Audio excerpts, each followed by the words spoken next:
Hello everyone, আজকে না অনেক দিন পর সকালে সবাই বাড়ি ছিলাম, তাই ভাবলাম একটা ডেলি ব্লগ তোমাদের সাথে শেয়ার করা যাক। তো সকালে উঠে ফার্স্ট গুপুকে ঘুম থেকে তুলে পুজো দিয়ে নিয়েছিলাম, তারপর একটু চা বানিয়ে নিয়েছিলাম। আর চা খেতে গিয়ে দেখো আমার বোনের মুখের এক্সপ্রেশন, ও বলছিল কি বাজেই না খেতে হয়েছিল। তো আমি ওকে ডায়লগ দিয়েছিলাম, লিফটিন গ্রিন টি আদত বানালো, সেই নিয়ে হাসাহাসি করতে করতে আমি চলে গেছিলাম স্কিন কেয়ার করবো বলে। তো স্কিন কেয়ার করতে করতে আমি দেখলাম বোনের একটা ব্র্যান্ড প্রমোশনের জন্য পার্সেল এসছে, তো দেখলাম সেটারই শ্যুট করে নিচ্ছিল। তারপর আজ মা জামাই ষষ্ঠী উপলক্ষে আমাদের ভাই বোনদের জন্য মায়ের স্পেশাল চিকেন বিরিয়ানি রান্না করছিল।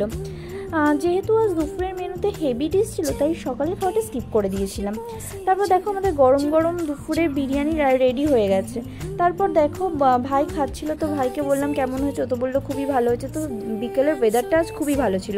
তারপর সন্ধ্যাবেলা আমরা সন্ধ্যা পুজো দিয়ে আমি, মা, বোন সবাই মেলায় চলে এসেছিলাম। তো আমাদের জামাই ষষ্ঠী উপলক্ষে মেলা হচ্ছিল, প্রতি বছর এখানে মেলাটা হয়। তারপর বোন দেখো বেলুন দেখে মায়ের কাছে বায়না করছিল, মা প্রথমে দেবে না করে ঠিক ওকে কিনে দিয়েছিল। তারপর ও মেলার মধ্যে হাঁটা শুরু করলো, বলছে এবার আমি হারিয়ে গেলেও আমাকে সবাই খুঁজে পাবে। তারপর মা দেখো কিছু জিনিসপত্র কিনে নিচ্ছিল, তারপরে আচারের দোকানে গিয়ে আমাদের পছন্দের আচারটা আমরা কিনে নিলাম।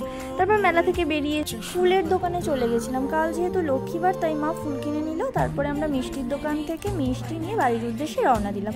ভিডিওটি যদি তোমাদের ভালো লেগে তাহলে একটা লাইক করে দিও। Thank you for watching my video, by.